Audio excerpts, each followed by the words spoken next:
Hi అండి, welcome to mummy log. ఇవాళ మా మమ్మీ చేత నేను గోచికుడికాయ పచ్చికారం వేసి వండించుకున్నానండి కర్రీ. ఇదైతే నా ఫేవరెట్ రెసిపీ. అమ్మ చాలా బాగా చేస్తుంది. ఆ రెసిపీని ఇవాళ మీకు షేర్ చేస్తున్నాను. ఫస్ట్ గోచికుడికాయలని చక్కగా చిన్న చిన్న ముక్కల కింద కట్ చేసుకుని దాన్ని ఒక 2 బాయిల్స్ వచ్చిందాక ఉడకపెట్టుకోవాలి.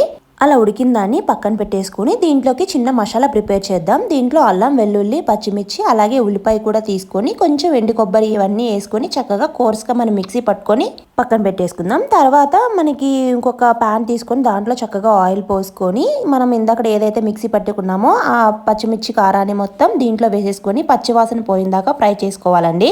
ఈ కర్రీ చాలా సింపుల్గా ఉంటుంది, పెద్ద ప్రాసెస్ ఏం కాదు. మసాలా ఒక్కటి పట్టుకుంటే పొద్దున్నే బాక్సులోకైనా సరే మనకి చాలా ఎర్లీగా అయిపోతుంది. చిన్న చిన్న ఫంక్షన్స్ లో కూడా ఈజీగా వండుకోవచ్చు ఈ రెసిపీని. పచ్చిమిరకాయల కారం అంటే ఇష్టం ఉన్న వాళ్ళకి ఈ రెసిపీ అయితే సూపర్ గా నచ్చుతుంది. ఇదంతా చక్కగా మనం పచ్చివాసన పోయిందాకా ఫ్రై చేసుకుంటూ ఉంటుంటే అమ్మ మధ్యలో దీంట్లో కరివేపాకు కూడా వేసింది, కొంచెం పసుపు వేసి పచ్చివాసన పోయిందాకా దీన్ని కూడా ఫ్రై చేసుకుందాం మనం చక్కగా. తర్వాత కొత్తిమీరనేమో చిన్న చిన్న ముక్కలుగా కట్ చేసుకోవాలి. అమ్మ చెప్తుంది నాన్నకి చిన్న చిన్న ముక్కలుగా ఉంటేనే ఇష్టం, పెద్దగా ఉంటే బాగోదు, ఎంట్రుకలు తగులుతున్నట్టు ఉంటుంది అని అంటారంట. కొత్తిమీర చూడగానే అమ్మ అదే విషయం చెప్తుంది. ఇలాగ చిన్న చిన్న కట్ చేసుకున్న కొత్తిమీర ముక్కలను కూడా దాంట్లో వేసేసుకొని మనం ఫ్రై చేసుకోవాలండి. ఇది కూడా మనకి అయిపోయింది. చక్కగా నూనె అయితే వదిలేసింది. తర్వాత ఇందాక మనం బాయిల్ చేసి పెట్టుకున్నాం కదా గోచికుడికాయ ముక్కల్ని, ఆ గోచికుడికాయ ముక్కల్ని కూడా మొత్తం దీంట్లో వేసేసుకొని మనం మళ్ళీ మొత్తం మసాలా అంతా దీనికి పట్టించేలాగా కలుపుకోవాలి. చాలా సింపుల్ అండి, ఎంతో ఈజీగా అయిపోతుంది ఈ కర్రీ. అలాగే టేస్ట్ కూడా సూపర్గా ఉంటుంది. అమ్మ ఇంతవరకు దీంట్లో ఉప్పు అయితే వేయలేదు. మనం ఈ స్టేజ్లో లాస్ట్కి అయిపోయినాక అప్పుడు ఉప్పు వేసుకుంటే సరిపోతుంది. ఎందుకంటే గోచికుడికాయ ముక్క గట్టిగా ఉంటుంది కదా, కొంచెం బాయిల్ అవ్వడానికి టైం పడుతుంది.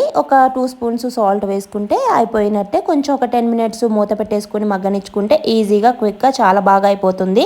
చూసారా ముక్క ఎంత చక్కగా ఉడికిపోయిందో.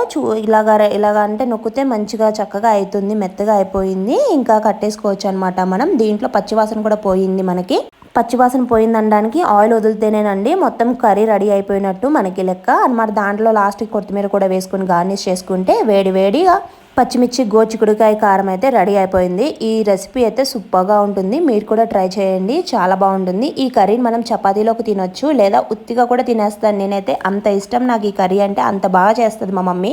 ఈ రెసిపీని మీరు కూడా సింపుల్గా ట్రై చేసి ఎలాగుందో నాకు కామెంట్ చేయండి. ఈ వీడియో కనుక నచ్చితే please like, share and subscribe to my channel. Thank you everyone, bye.